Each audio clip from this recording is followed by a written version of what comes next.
410, Rome began to fall. It started with their army, they was mighty strong. All the strength they had seemed good at first, but then reality kicked in and the cost it hurt. After this, the barbarians started to invade. They conquered the west, Rome was starting to fade. Only to the east did Rome still stay alive. They were known as the Byzantine. This collapse led to a dark time. The church would step in and try to rule the minds.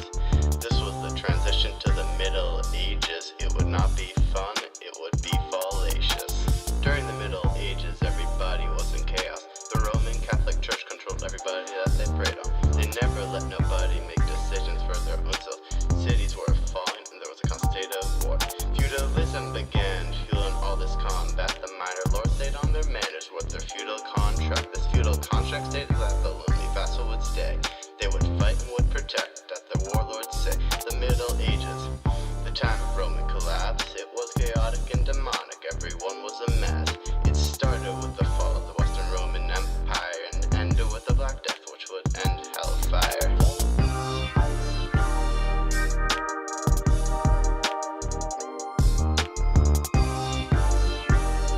Fall of Constantinople and the Gutenberg press. No more feudum systems, cause those were a big mess. Quickening of curiosity, crusades and agriculture. Muslim achievements filled the region with new culture. Why was Italy the center? Cause it was in the middle of the sea. Trade ideas spreading and are showing humans beauty. City states they had an absurd amount of wealth. Some of them spent in art and improved painting's health.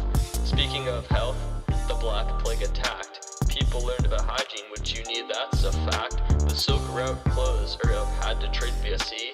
People explored because of quickening curiosity. Information could be spread quicker, that's a big factor. Agriculture advanced, but they didn't quite have the tractor. Machiavelli, he was a smart dude. He wrote about the science of conquering you. He said it's smart to be both feared and loved, but being feared is more effective. Middle Ages and Renaissance are very different times. If you listen really closely, you can get that from our rhymes. Next came the Reformation, and with it more war. I'm gonna pass it off to Patrick and he'll tell you some more. Martin Luther, part of the Reformation, he didn't like the church or the beliefs of the ages. He wrote the 95 ways that they could change. Posted on a wall, he got lots of shame. Mr. Tesla exposed the corruption by selling indulgence created by disruption. He used his scare tactics to get them to pay. He was not a nice dude, he had a lot of people to slay. What's up with John Calvin? I was born in 1509 in France. Even though I may be Martin Luther's successor, I still made an impact on the doctrines of Protestantism. I attended the school of Universidad Orleans, oh yeah, and after I thought I made a huge impact.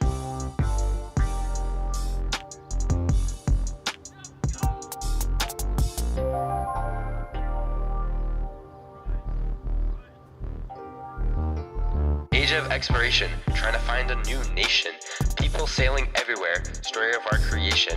Many famous people, like Chris Columbus, they found some new land. They thought it was sus. Triangular trade, it sounds kinda strange. An example of this is the Columbian Exchange. Had new technology, like the triangular sail. The compass was great too, they would never fail. The Treaty of Tortillas settled a dispute. Portugal's share of land was very acute. Spain was very happy with the land that they got. Portugal was angry cause they didn't get a lot. The Middle Passage, a living hell. People getting taken and locked in a cell. It was pure misery for those on board. They tried to take the ship but never conquered. This was the age of exploration. Sailing around the sea on an expedition. Finding new land, it was pretty nifty. Now let's go to France and England to see how kings took over some special cities.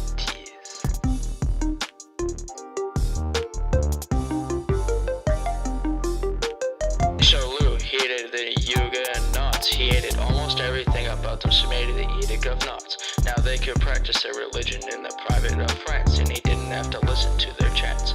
His goal was to make the king number one in France. Even though he was not the king, he had the bling. He took the power away from the nobles and gave it to the king. The nobles didn't like him, they wanted to stay. The MCC did not like the upper class because the Palace of Versailles was not open to the mass. Henry VIII had 3 kids, Elizabeth, Mary, and Edward. He neglected Mary, she couldn't bring him forward. Mary Tudor, or Bloody Mary, execution was the accident she usually leaned. After she died, the people wanted to list. They founded James scary, they didn't want to be his. Elizabeth was smart, she acted like a king. She worked out all the problems and dealt with anything.